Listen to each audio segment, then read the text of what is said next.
But yeah, fantastic for Manchester United. Even the subs. For example, like Carrick was making also right substitutions, bringing Mazraoui, bring Martinez Cunha, who again proved to be the match winner for Manchester United. Brilliant finish, and obviously Carrick. I mean, the job he's done since coming to United over 2 games is brilliant. I mean, and when you look at those 2 games that United played, you're like, why can't they play like this every single game? why can't like Why does it have to take sacking a manager and to play against the 2 best teams in the league for you to play like this? Why? But you have to give them. But it's a kind of a manager bounce, new manager bounce, a bit like Ole Gunnar Solskjaer, Michael Carrick, new manager bounce, and but Carrick has done a good job. Tactically, you can feel like he is ready. He's very good in terms of adapting, in terms of making the right substitutions. He's done very well on that. So you have to give him credit for that. And United, they were very, very good. They were very good. They deserve to win. They deserve to win. They had chances. They could have scored more. Arsenal could have scored more as well. It was a fantastic game, and well done to United. Very, very good win. Fantastic win, and very good and huge.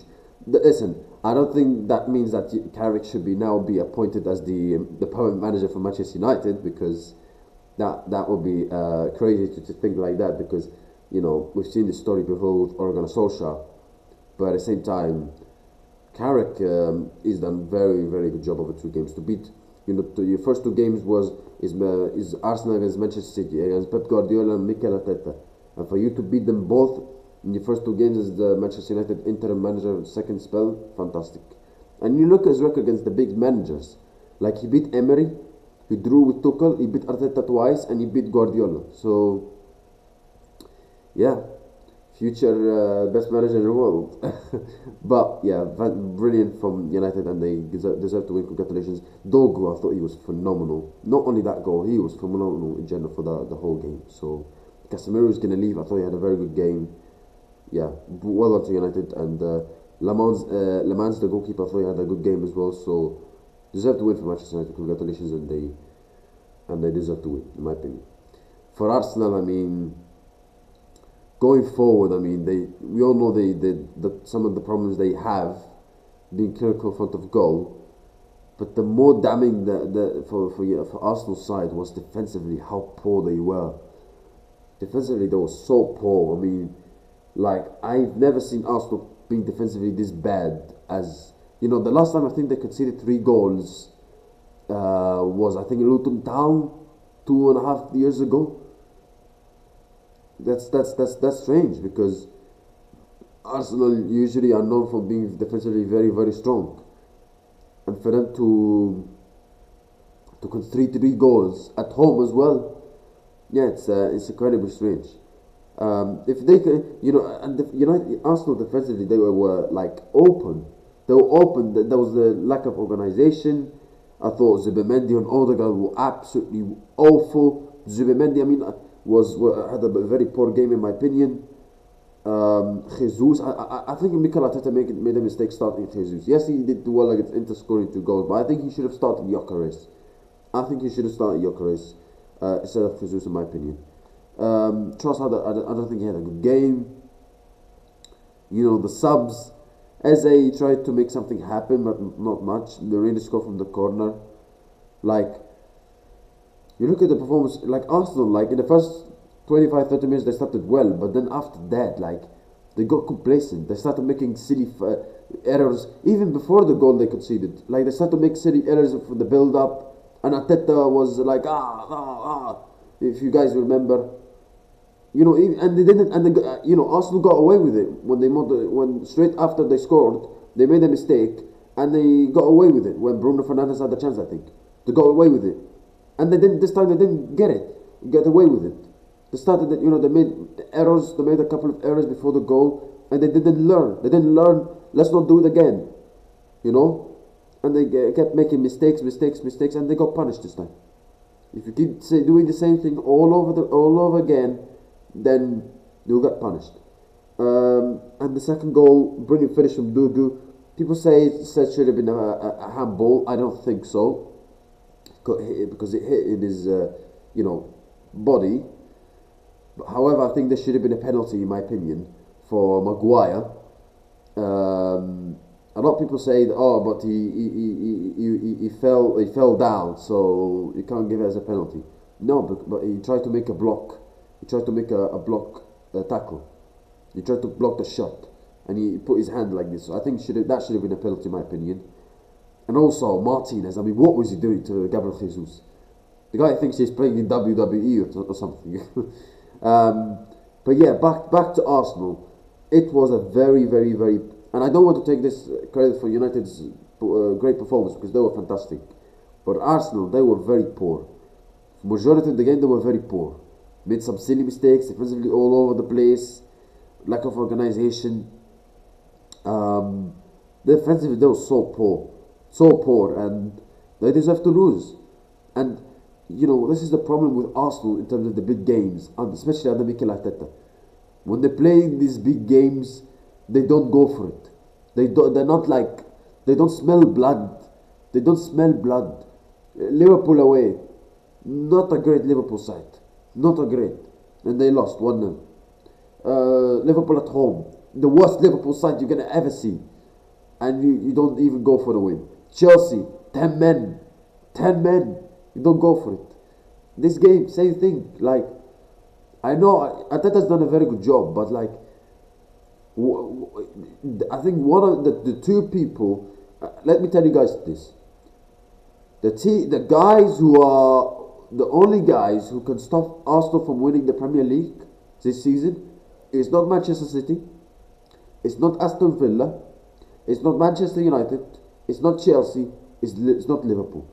It is Arsenal and Mikel Arteta, because like Arsenal always find a way to shoot themselves in the foot. They always find a way to shoot themselves in the foot. Mikel Arteta, in these kind of big games, he always so cautious. He's always very, very cautious. He doesn't like, and people say, oh, but Mourinho was the same thing. Yeah, but Mourinho's teams, they smelt blood. When there was a chance to smell blood, they took it. This Arsenal side, Arteta doesn't do it. He doesn't do it. And they're now 4 points clear of Aston Villa and Manchester City. And as bad as Manchester City have been, they're still in the title race. Like, in my opinion, by now, Arsenal should have been 12, 14, 15 points clear. Because you look at the games, like, they should have beaten Liverpool. This game, similar situation. Went 1-0 up, and then after that, they were like very, very cautious. Very cautious. Liverpool at home. Liverpool away. Chelsea 10 men. What else? Maybe Sunderland away because they were winning. So, like again, I don't know why Arteta is like that. Also, in the first half against Manchester City, in the first half this season at home. So, like, listen, Arsenal, I still think they're in a good position to win the Premier League. I still think they're the favourites to win the Premier League. But there is a reason why Arsenal fans in social media, you can see it, they are scared. They're scared for another season of a failure, of not winning the Premier League. They're scared of it. They finished second 3 times in a row, and they're scared for another season of that. And I understand, because like, they should win this league. They should win this league. Like, if Arsenal don't win this league and Manchester City win the Premier League, or even Aston Villa, it will not be because how great Man City are. Because Man City, let's be honest, this Man City side is not that good. Let's be honest, they aren't that good. It will be because Arsenal, once again, shoot themselves in the foot. And like I said before, I'll start again, the only team can stop from Arsenal winning the Premier League is Arsenal. That's it. That's it. So, if Arsenal lose this Premier League title, oh my God, the pressure on Arteta will be huge. Huge. So, yeah. But again, this game, very, very poor performance. And Arsenal's performance recently have not been that great.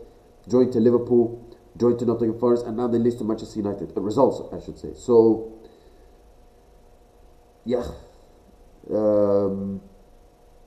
not good. But United, you look at the fight.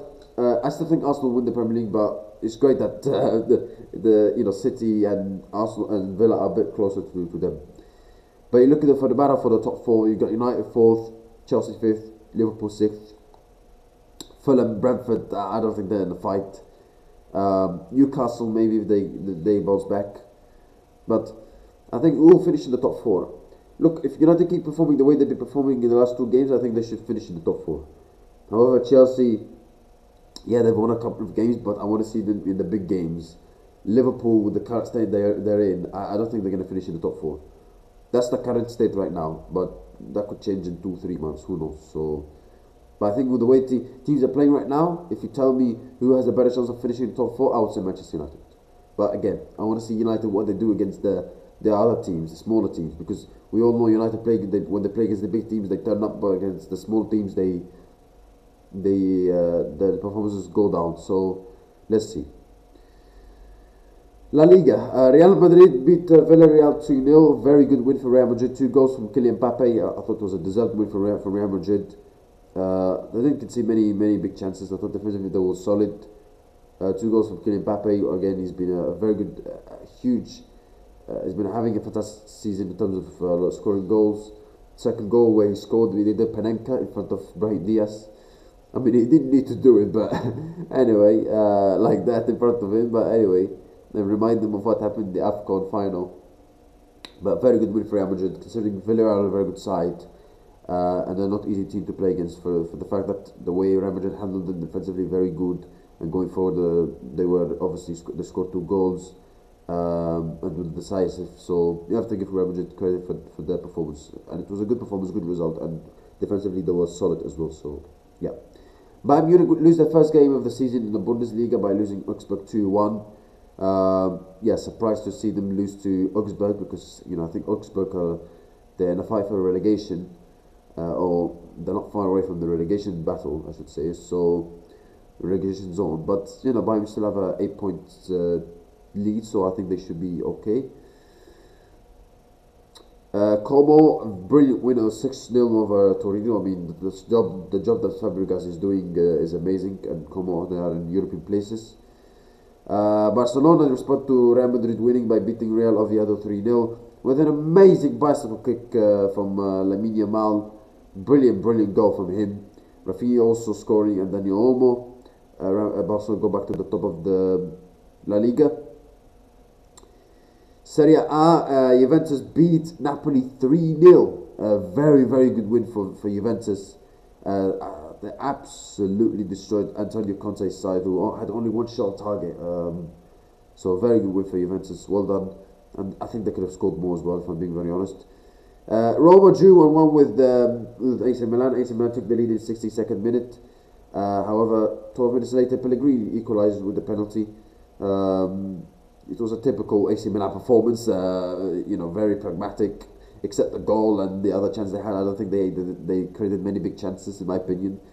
Roma were mostly controlled in terms of chances and possession, but it's about winning, and Roma didn't do that.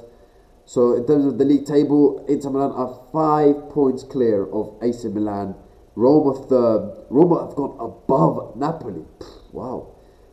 Napoli are 4th, Juventus 5th. Como are only 3 points behind the top 4. I mean, Inter are the favourites to win the title. I think they should win the title. I mean, if they don't win the title, then it will be embarrassing. AC Milan should be 2nd, and then you've got the battle between 3rd and maybe even 6th. Maybe Como could be in the fight. But it's going to be very interesting. That's a very interesting, top 4. I think Roma, they've had a good season so far. Napoli has not been an easy season for them this season, as it was last season when they won the Serie A. Antonio Conte has obviously not been happy with his squad in recent months.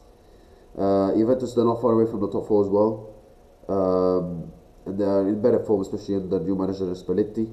Como, they're not far away as well. They've been having a very good season, so yeah, it's going to be interesting end to the season for sure in Serie A. That's it, guys. Thank you. I wish you a nice day. See you next time, and goodbye.